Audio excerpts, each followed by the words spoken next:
It was another way of assimilation. It was another way of regulating populations. A group of Indigenous researchers, women's groups, and healthcare providers in Quebec are looking into the practice of forced sterilization of Indigenous women in the province. The collaborative initiative has been centered on collecting testimonies from First Nations and Inuit women, as the group says there isn't enough relevant data on the situation they're trying to shed light on. They say, well, this happened out west and this happened, in this province, mostly in British Columbia and other provinces out west, but it also happened here in Quebec. And we need to find out to what level, to how many, what are the numbers. The stats need to be exposed, because it's only then that the Canadian population will understand. The term forced sterilization refers to the practice of sterilizing someone without their proper or informed consent, often when going in for another procedure. When these women would come forward and say, you know what, I think there was a procedure that was done on me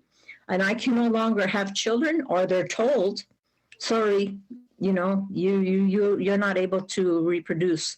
That is a big injustice. The research group has been collecting testimonies since May, and at least 20 Indigenous women have already come forward saying it happened to them, and more are expected to do so. That's something that not necessarily was known by the population. It's sometimes, practices that are there and that we don't know about. The group plans to make recommendations in a report with the information from the testimonies. It's really about giving a voice to the women where wrong have been committed.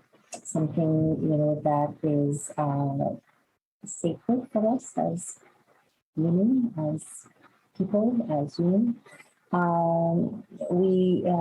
It's a matter of justice also. It's a matter of telling those stories so that in the future it doesn't happen again. A proposed multi-province class action lawsuit has been launched in connection with several documented cases. Those behind the Quebec study say they could join the class action or launch their own once testimonies are investigated. I would like to see that it's acknowledged.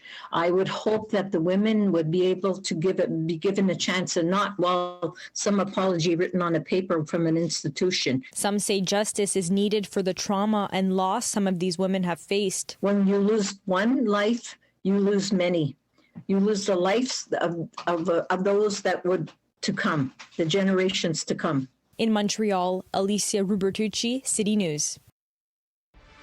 Next.